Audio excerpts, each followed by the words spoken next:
सुप्रभातम सुप्रभातम सुप्रभातम। आज की ताजा खबर में आप सभी का बहुत बहुत बहुत स्वागत है। वर्ल्ड इकोनॉमी के साथ ही इस एपिसोड की शुरुआत आज हम यहाँ पे करने वाले हैं। वर्ल्ड इकोनॉमी में डेफिनेटली अगर हमें देखना है, कल की जो सबसे बड़ी न्यूज थी वो थी बैंक ऑफ इंग्लैंड ने जो इंटरेस्ट रेट्स, उनके जो पॉलिसी रेट्स है उनको 0.50% से बढ़ा के 5% तक अब बढ़ा दिया है। वैसे मार्केट या फिर इकोनॉमिस्ट लोगों की जो एक्सपेक्टेशन थी वो 0.25% के रेट हाइक की थी। बट ऐसा लग रहा है कि परेशान हो चुके हैं सारे central banker, specifically western world के, डेवलप्ड वर्ल्ड के जो सेंट्रल बैंकर्स है वो परेशान हो चुके इन्फ्लेशन के साथ। और उनको लग रहा है now this is time to be very aggressive on interest rate hikes. जहां पे ऐसा माना जा रहा था कि ये 5% का जो रेंज है, ये यहाँ तक ये चीजें सीमित हो सकती है। But looking at the discussions या फिर looking at there comments, specifically central bankers के जो कमेंट्स आ रहे हैं उसमें से यही इंडिकेशंस मिल रहे हैं कि यहाँ से और भी ज्यादा रेट हाइक्स हो सकती है। सो ये जो इन्फ्लेशन का प्रॉब्लम है ये जल्द जाता हुआ नजर नहीं आ रहा है। मिस्टर पॉवेल के भी स्टेटमेंट्स अगर आपने कांग्रेस के सामने देखे तो उन्होंने अभी भी यही बोला है कि ये जो इन्फ्लेशन है ये काफी स्टिकी नजर आ रहा है और उसे निकालने के लिए एग्रेशन जो है रेट हाइक्स के पॉइंट ऑफ व्यू से रखना ही पड़ेगा। अगर यूके की बात करते हैं जहां पे बैंक ऑफ इंग्लैंड ने 0.50% से कल इंटरेस्ट रेट्स बढ़ाए हैं, सो वहां पे जो इन्फ्लेशन का नंबर है आज भी 8.7% है। कितना? 8.7%।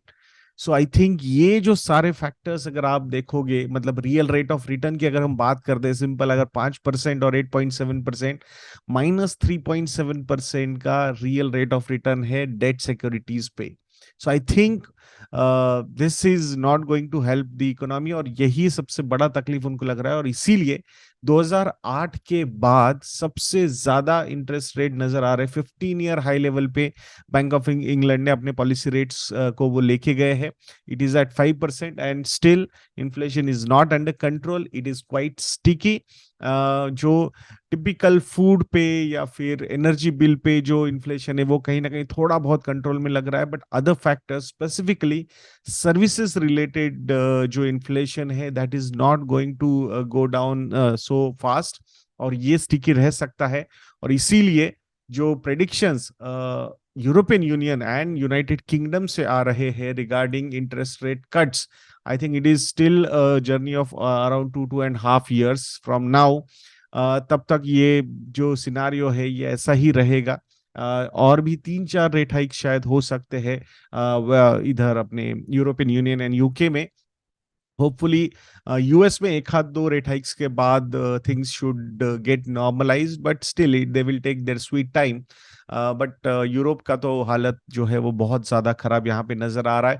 एंड दैट्स व्हाई ये जो high inflation and high interest rate scenario है वो वहां पे अभी भी बहुत ज्यादा समय के लिए कंटिन्यू हो सकता है, which could be a negative news for those companies जो यूरोपियन वर्ल्ड में एक्सपोर्ट ज्यादा करते हैं। इंडिया से स्पेसिफिकली अगर हम बात करते हैं तो आईटी इंडस्ट्री की अगर हम यहाँ पे बात करते हैं तो definitely 30% of their clients will get impacted because of that. The business is not going to go zero, but growth के numbers will be quite disappointing. Even there will be some degrowth numbers also, which we will see from European business in IT sector or even in other sectors also. जो companies Europe को exports कर रहे हैं तो वहां पे थोड़ी बहुत तकलीफ तो होगी ही होगी आने वाले 2 सालों के लिए, तो वैसा आपने समझ के यहाँ पे चलना चाहिए। अब यही इसी रिलेटेड, ये इन्फ्लेशन के रिलेटेड ही एक न्यूज है and that is quite important and which can have an some kind of which can have some kind of impact on equity markets also. News क्या है? So Federal Reserve and European Central Bank may slash bank reserves by 90% in new era of high rates. So अब ये क्या है? मतलब ये क्या slash, मतलब क्या बैंक रिजर्व स्लैश करने का मतलब क्या है? कैसे आए थे बैंक्स में रिजर्व्स? एक ही तरीका था, क्वांटिटेटिव ईजिंग। जब जम के मनी प्रिंटिंग हुई थी, पैसा इन्फ्यूज किया गया था, बैंक्स में दिया जा रहा था। अब वही पैसा शायद वापस 90% तक वो पैसा वापस लिया जा सकता है। 10-20% का तो एक्शन उन्होंने क्यूई टेपरिंग के थ्रू इंटरेस्ट रेट बढ़ा के कर ही दिया है। बट ये अगर सिनारियो, मतलब आई डोंट नो, जो नंबर्स उन्होंने दिए हैं उसमें फेडरल रिजर्व 90 पर अप टू 90% तो नहीं करेगा, बट 30-40% तक कर सकता है अगर ये इन्फ्लेशन कंट्रोल में नहीं आता है तो, यूएस में। बट यूरोप में एंड यूके में अगर हम बात करते हैं तो डेफिनेटली वहां पे 90%, मतलब मोर देन 2 to 3 ट्रिलियन, या सॉरी 4.5 ट्रिलियन डॉलर्स के अब तक के जो उनके बैंक रिजर्व्स है, तो उसमें से ऑलमोस्ट 4 ट्रिलियन डॉलर्स के रिजर्व्स बैंक, ये जो सेंट्रल बैंक है, वो वहां से, मतलब मार्केट से वापस ले सकता है। So that is going to be a big QE tapering. So it shows that कि इन्फ्लेशन का जो राक्षस है उसे निकालने के लिए किसी भी हद तक वो जा सकते हैं। सो एक बार अगर ये करने वो जाएंगे तो याद रखना, recession could be quite bad in Europe. और यूएस में भी होता है ये चीज, तो यूएस भी रिसेशन में जा सकता है।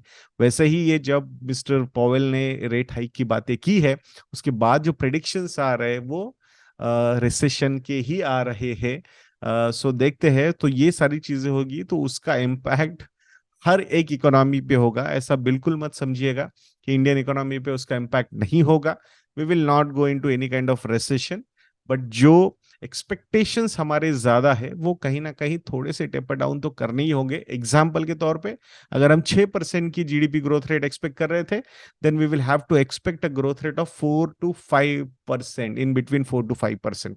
अब मैं मतलब प्रोपोर्शनेट कितना फॉल होगा उस एंगल से मैं यहाँ पे बात कर रहा हूँ। तो ये समझना जरूरी है हमें। वैसे अगर इंडियन इकोनॉमी के बारे में बात करेंगे तो फिच ने कल एक रिपोर्ट निकाली है और उसमें उन्होंने बोला है कि इंडिया का जो जीडीपी फोरकास्ट है for this financial year, that is FY24, तो वो 6.3% पे उन्होंने अपग्रेड किया है। पहले कितना था? ये 6% था। अच्छा, एक इंटरेस्टिंग बात बोलूं, 6% उन्होंने स्लैश किया था फ्रॉम 6.2%। तो 6.2% से 6% पहले किया, और नाउ 6% से 6.3% किया। क्यों?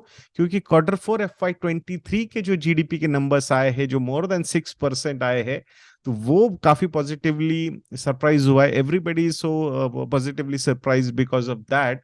ओवरऑल पूरे FY23 का जो जीडीपी का नंबर होगा, जो बाद में जाके मतलब एडजस्ट होके आएगा, वो that will be more than 7.2%, ऐसा माना जा रहा है। तो आई थिंक ये सारे फैक्टर्स देख के यहाँ पे जीडीपी फोरकास्ट जो है वो चेंज किए जा रहे हैं, अपग्रेड किए जा रहे हैं। यहाँ एक चीज समझनी होगी कि कुछ जो चीजें हैं, जैसे कि मॉनसून अच्छा होगा, ये भी एक्सपेक्टेशन लग रहा है सबको। अगर मॉनसून अच्छा नहीं होता है, so that is going to be another risk. But Fitch ने यह भी बोला है कि FY25 एंड FY26, ये दो फाइनेंशियल ईयर में भी इंडिया की जो जीडीपी ग्रोथ होगी वो काफी स्ट्रांग होगी। 6.5% ईच ईयर के लिए उन्होंने वो टारगेट्स रखे हैं। दीज आर ऑल, मतलब ये प्रोजेक्शंस होते हैं और ये they are known for to change these projections. I am not saying that only Fitch does that. Moody's भी करते हैं, S&P भी करता है, वर्ल्ड बैंक भी करता है, IMF भी करता है, इवन RBI भी अपने प्रोजेक्शंस चेंज करते रहते हैं। And these things are normal, मतलब डोंट टेक इट अदरवाइज, अरे क्या आपने तो बोला था ऐसे कैसे हो गया, आपने तो बोला था ये ऐसा होगा वैसा होगा। Things keep on changing, nobody knows कि अभी जैसे इकोनॉमी तो बढ़िया बढ़िया सही सही लग रही है हमारी Indian economy, but there are two risk. एक तो हीट वेव्स जिस तरीके से चल रही है, that is also not good sign. मतलब in a way it is indicating कि एल नीनो का इम्पैक्ट हो सकता है। सो अगर एल नीनो का इम्पैक्ट होगा तो monsoon will get impacted because of that. Monsoon अगर उसके इम्पैक्ट होगा तो रूरल इकोनॉमी बहुत ज्यादा उससे इम्पैक्ट हो सकती है। रूरल कंजम्पशन अगर जिस तरीके से बढ़ना है वैसे नहीं बढ़ेगा, तो obviously it will have an impact, a negative impact on our GDP growth, और उस हिसाब से वो सारी चीजें हो सकती है। सो यहाँ थोड़े से रिस्क भी है। वैसे अगर डोमेस्टिक डिमांड की बात करेंगे तो बहुत ही बॉयंट डोमेस्टिक डिमांड है, रेजिलियंस है वहां पे काफी अच्छा। बट अगर मॉनसून खराब होता है तो उसका इम्पैक्ट बहुत निगेटिव हो सकता है on the GDP growth, and that is the risk currently we are facing. So let's just hope that कि ऐसा कुछ ना हो, and we should see all these things, good normal monsoon अगर होगा तो that would be really good. अब stock specific या मार्केट न्यूज के बारे में आज हम बात करेंगे, तो जिसमें एक बहुत ही बढ़िया ब्रेक थ्रू मिला है। ये जो मिस्टर मोदी है, उन्होंने जो अभी यूएस गए हैं, तो वहां पे जो जो डील्स हो रही है उसमें बहुत ही इंपॉर्टेंट डील मुझे लगती है ये है जी एरोस्पेस जो है, उन्होंने एचएएल के साथ एक पैक्ट किया है for joint production of fighter jets in India. So ये टेक्नोलॉजी ट्रांसफर हो रहा है in a way. So I think this has never happened. मतलब वहां पे वो प्रोडक्ट प्रोड्यूस करके भेजते थे, बट इस बार यहाँ पे प्रोडक्शन होगा जॉइंट, मतलब वो technology in a way transfer हो रही है। I think this is a big big big breakthrough. So we should give credit to this deal. I think no doubt about that कि ये HAL के लिए भी बहुत ही पॉजिटिव न्यूज है। भले ही अभी ये 99 जेट्स के लिए वो इंजन्स बनाने वाले हैं, बट एक बार वो चीजें अगर आ जाएंगी यहाँ पे इंडिया में, तो definitely we are not going to stop at 99 jets. तो आने वाले समय में ये नंबर काफी बड़ा हो सकता है, थाउजेंड्स ऑफ जेट्स भी वहां पे हो सकते हैं। So from HAL perspective, a good earning visibility and a good growth potential यहाँ पे इस डील के थ्रू वो मिलता हुआ हमें दिखता है। हम next news is regarding travel and tourism sector के। तो एक वर्ल्ड टूर ट्रैवल काउंसिल है, तो उनका ये कहना है कि इस कैलेंडर ईयर में 2023 के इस कैलेंडर ईयर में ट्रैवल एंड टूरिज्म सेक्टर जो है वो इंडियन इकोनॉमी को कितना कंट्रीब्यूट कर सकता है। 16.5 लाख करोड़ रुपीस का कंट्रीब्यूशन हो सकता है। तो आप समझ रहे हो, people are travelling so they are so much interested in traveling and spending money on travel tourism. ये 16.5 लाख करोड़ में से almost 14 to 14.5 lakh crore rupees जो होंगे वो डोमेस्टिक ट्रैवलर्स खर्च करने वाले हैं, या फिर they are going to spend on this. And around 2 lakh crore rupees will be from the foreign travellers जो आते बाहर से आते हैं इंडिया में। So I think this is a big number. This year, 2022 में that number was around 13-14 lakh crore rupees. तो वहां से ये काफी अच्छी जंप लग रही है। तो फिर उसमें आपकी होटल सेक्टर आया, देन आपका एरोप्लेन मतलब एविएशन सेक्टर इसी में आता है, बुकिंग्स वाले sectors, travel bookings and all those things. Auto sector में भी मतलब स्पेसिफिकली जो बहुत सारा मतलब ऑब्वियसली ट्रांसपोर्ट है, तो ऑटो सेक्टर भी उसमें रहेगा। It's not everything is all about aeroplanes only, railways भी आएंगे उसमें। तो ये सारे फैक्टर्स है, तो I think this is going to add big value. 16.5 lakh crore rupees is not a small number. 1 lakh crore में कितने बिलियन डॉलर्स होते हैं? ऑलमोस्ट 12 बिलियन डॉलर होते हैं। तो आप समझिए कि ये जो नंबर है almost 200 kind of billion dollar तक का ये नंबर है, विच इज क्वाइट फेनोमिनल। मुझे ऐसा लगता है कि this is a big big boost for this tour and travel and tourism sector. Next news is regarding Airtel and Jio. So Airtel and Jio are going to see robust free cash flows, free cash flow generation by FY27. और ये क्यों होगा? Because they will spend lower on their capital expenditure, and because of that low capex अगर होगा तो obviously EBITDA growth काफी वहां पे अच्छी दिख सकती है। ऑब्वियसली अगर ऑपरेटिंग इनकम अच्छा बढ़ेगा और कोई इन्वेस्टमेंट ज्यादा बड़े नहीं करने पड़ेंगे, तो ये जो नंबर है वो काफी बड़ा हो सकता है। जो जंप है वो अभी अगर आप देखते हो free cash flows, obviously Airtel के फ्री कैश फ्लोज ज्यादा है compare to Jio, and the scenario will remain same in next 4 years, ऐसा उसमें उस रिपोर्ट में बोला गया है कि almost if I am not wrong more than $5 billion के फ्री कैश फ्लोज एयरटेल के हो सकते हैं, एंड अराउंड 4.5 billion के free cash flows Reliance Jio के हो सकते हैं by FY27। And by that time even Reliance Jio will also be a listed player.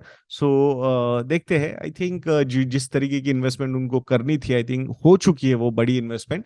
दो on a regular basis they will keep on requiring money for working capital and some other infrastructure investments होंगे, but capex में specifically auction auctions वगैरह की जो बड़ी बड़ी बातें होती है, तो वहां पे कहीं ना कहीं मुझे ऐसा लगता है कि जो बड़ी इन्वेस्टमेंट्स है वो अब नहीं लगेंगी, एटलीस्ट फॉर नेक्स्ट 4-5 ईयर्स। तो उसके बाद कोई नई टेक्नोलॉजी आ जाती है, या फिर ये जो सैटेलाइट वाले जो इंटरनेट की बातें चल रही है, तो वहां पे भी ऑक्शंस की बातें हो रही है। दो एक न्यूज ये भी है कि मिस्टर इलॉन मस्क जब मोदी जी से मिले अभी यूएस में, तो उन्होंने बोला कि I would like to bring Starlink to India, और ये जो आपके विलेजेस है, रूरल एरियाज है जहाँ पे इंटरनेट नहीं है अभी, तो वो सैटेलाइट से बहुत बढ़िया तरीके से हम कवर कर सकते हैं। तो everybody will get that internet.